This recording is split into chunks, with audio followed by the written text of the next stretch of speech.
any petty red flags you look out for? Do you ever get the fear you never got over someone that you thought you were over? How do I let go of past relationship trauma in my new crushes? Hello, lover girls, and welcome back to yet another Girl Talk Q&A. I do feel that we have some things to discuss, and I truly love nothing more than hearing what questions, thoughts, reflections you guys are having and then giving my 2 cents. I love being asked for my 2 cents, really, is what it comes down to. We're now well into holiday season, so I am feeling cozy, though I'm really not feeling very festive. I don't have any decorations up. I don't think I'm gonna put up any decorations this year. I think grief has sort of squashed my holiday spirit, so I am not decorating in protest, I guess. See, completely undecorated. For one, I feel like fall just started. And for two, I do just feel a little too sad to be doing all of that this year. Speaking of, I still haven't bought anyone gifts for Christmas yet, so that's on my to-do list still. But I'm also a big proponent of buying yourself a Christmas gift while you're at it, because truly, who knows what you want better than you? And also, some gifts are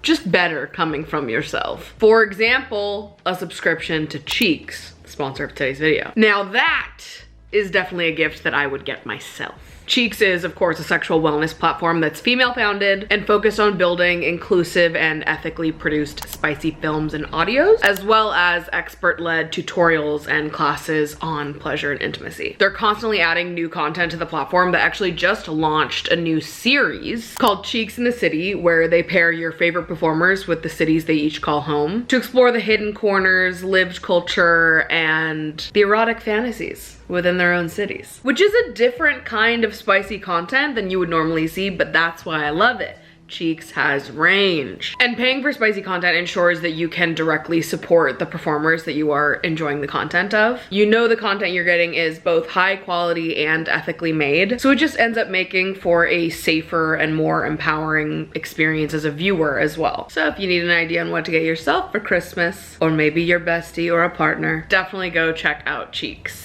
And you can scan the QR code on screen or click the link in the description below to use code Maddie7 for a 7-day free trial to Cheeks. Because I do believe that your pleasure should be a priority always, okay? Treat yourself this holiday season. Why not?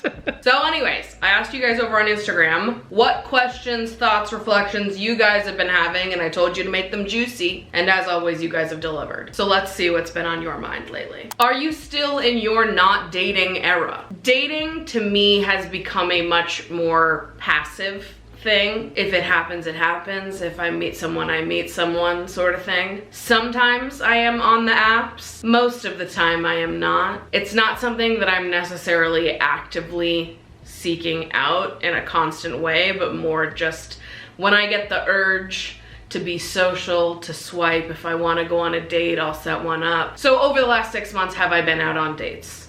Yes. Am I dating in the current moment? Maybe? I don't really know anymore. I think for so long, dating was one of those things that was like, I am going to be an active participant in my dating life. Like, I want to go on dates, so I'm going to be actively dating. I'm going to be actively putting myself out there and swiping on the apps and doing whatever. And now it's just like, I don't know. Now it feels a lot more intuitive, where it's like, okay, maybe this week I want to set up a date. So I start chatting to someone and I set up a date with them.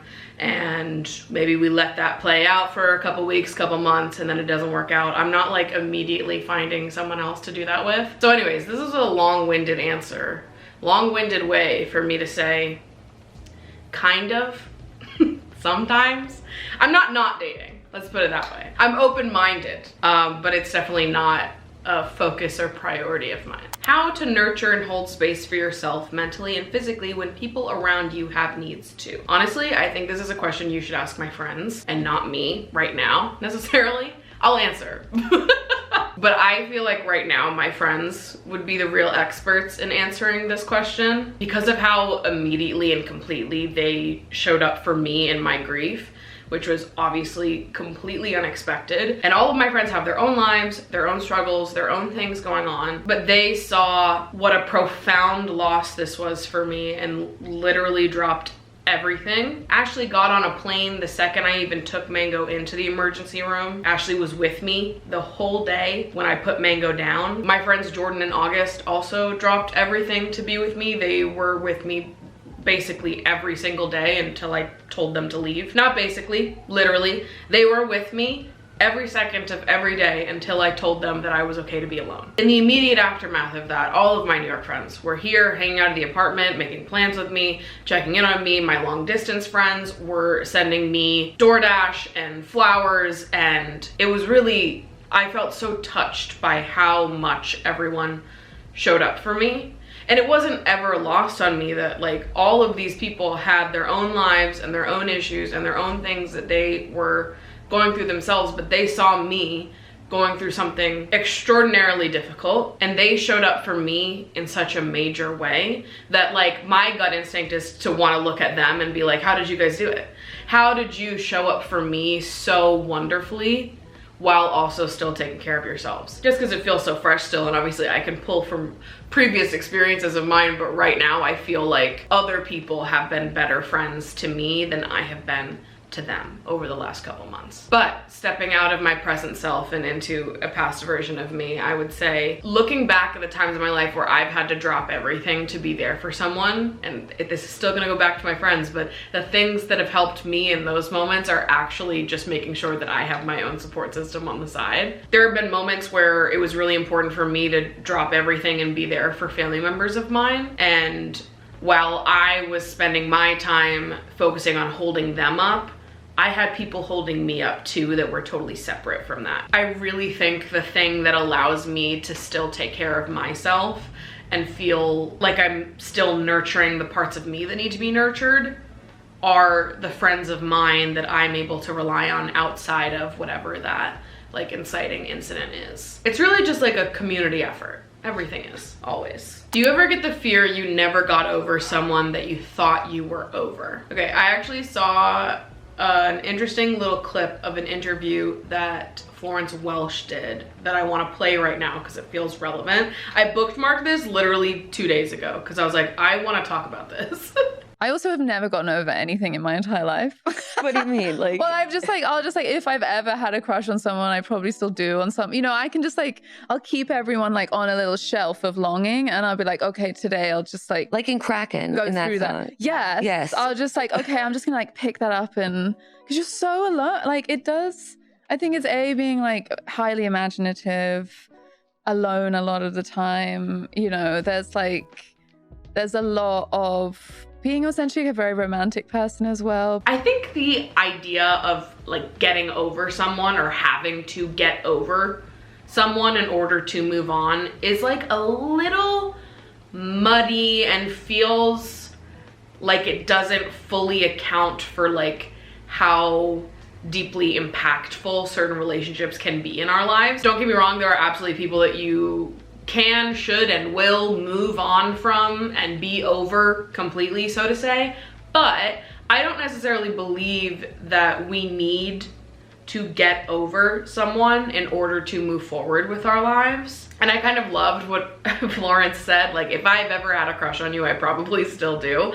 And I love that for a couple reasons. Number one, because I do believe that like your experience of having a crush is more about the experience of your own heart than it is about the other person necessarily. But what feels more impactful and significant than that even is like, I think a lot of times we'll go out with someone and we're so blinded by how much we adore them in the moment, and then after the fact we're able to look back and be like, God, I was really the fantastic one. Like what I saw in them was what made them so beautiful, and you know, onwards and upwards. I'm better off without them, moving on, I'm over it, whatever. Sometimes that is the case, but other times you really do date someone that's fantastic.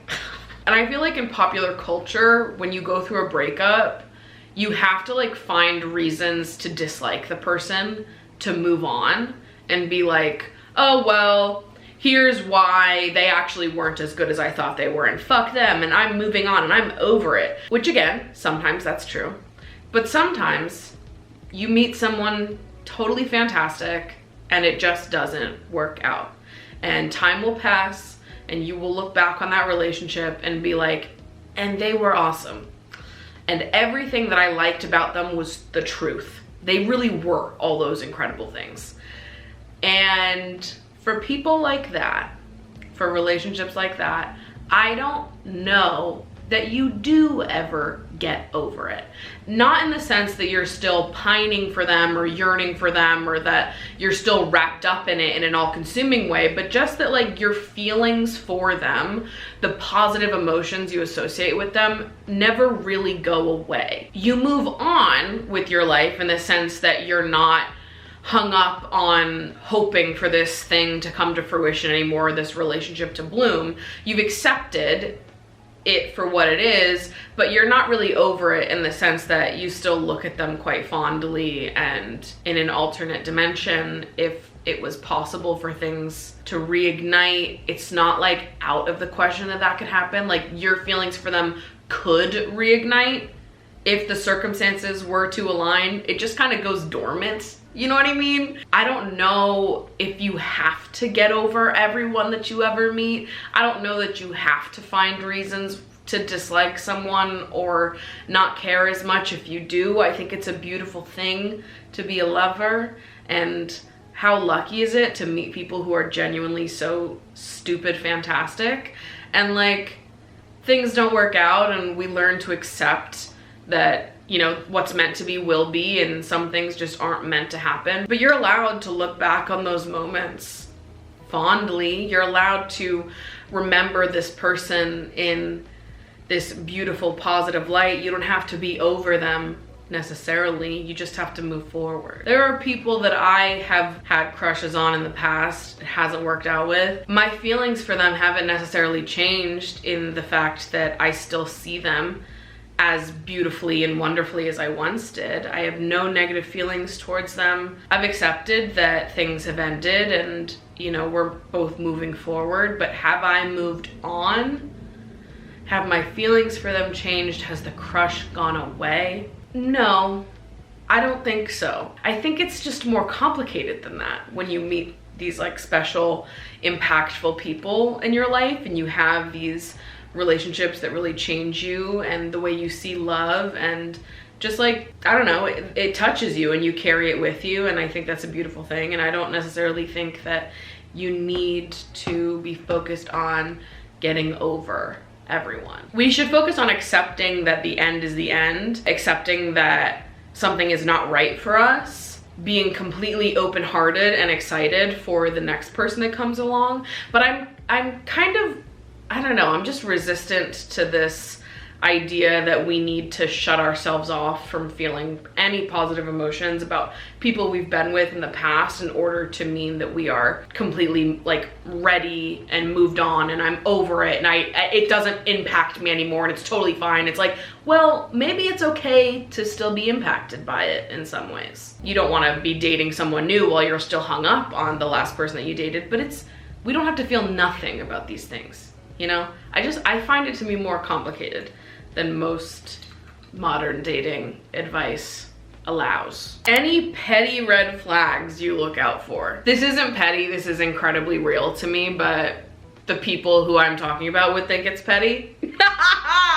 A major red flag to me is when somebody has the inability to yes and. And I'm gonna give you a very popular example of this, and some of you might not like it, okay? Because some of you might have boyfriends that do this exact thing, but this to me is a prime common example of someone that has an inability to yes and it is people, specifically men, who hate astrology. It is such a red flag to me when you're on a date with someone and you ask them what their sign is or bring up astrology and they have like a full fucking like roll their eyes, sigh, like I just don't believe in all that shit. They feel the need to jump right into the conversation by putting down your interest in some way and telling you that it's stupid or meaningless, or ultimately just taking it way too seriously. Like, I'm someone who, I love horoscopes, I love tarot, I love oracle readings. I find that I'm a pretty spiritual person,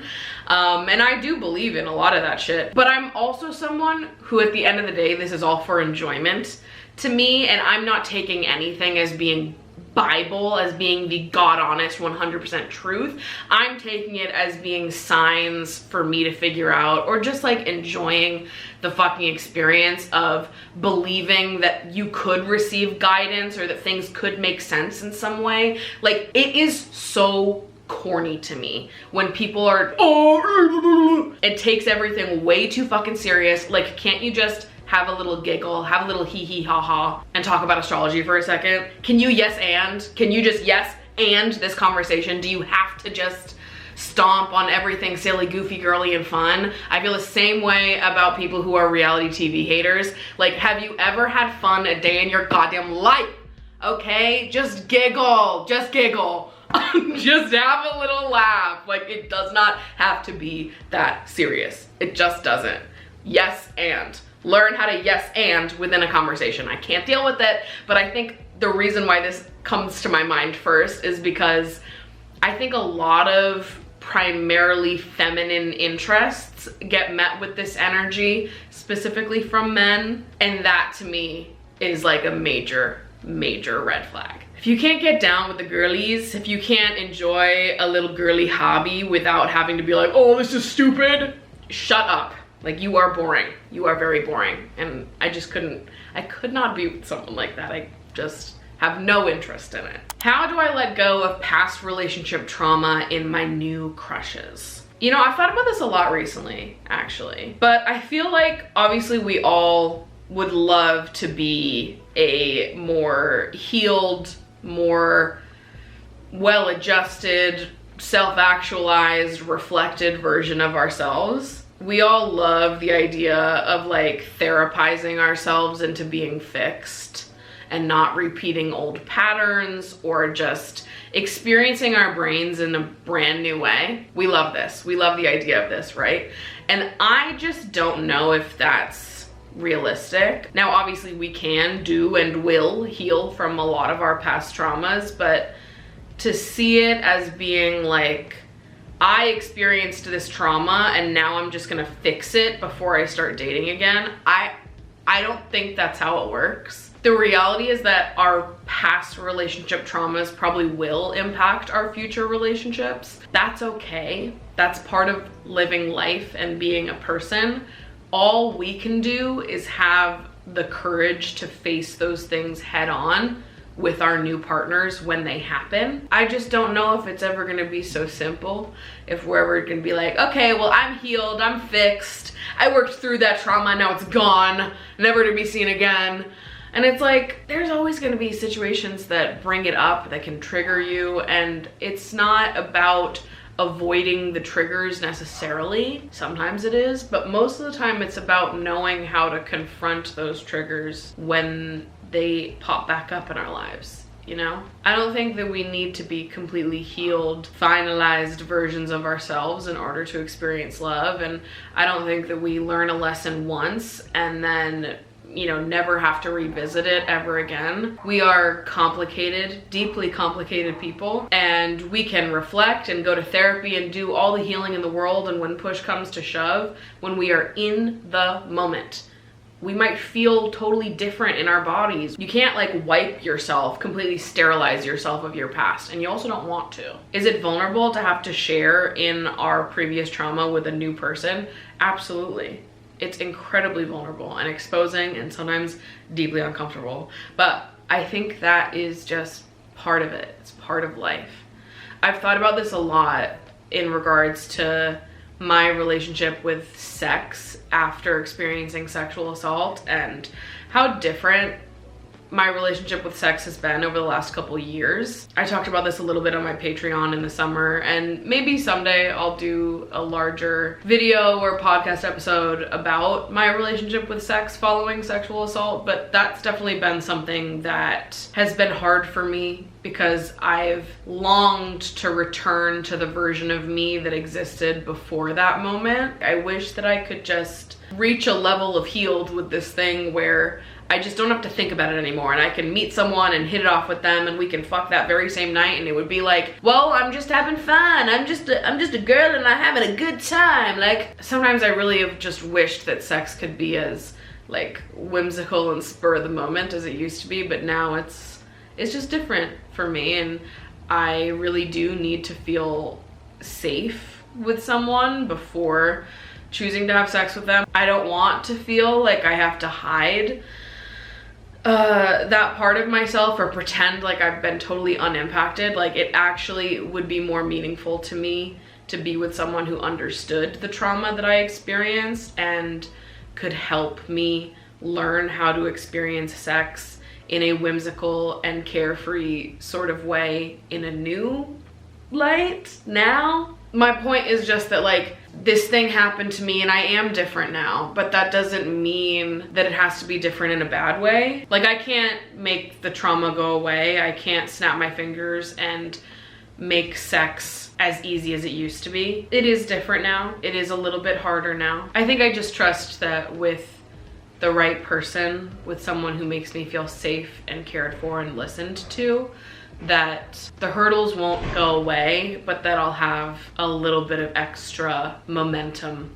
when I go to jump over them. Isn't this robe so awesome? It's so cozy and it's leopard.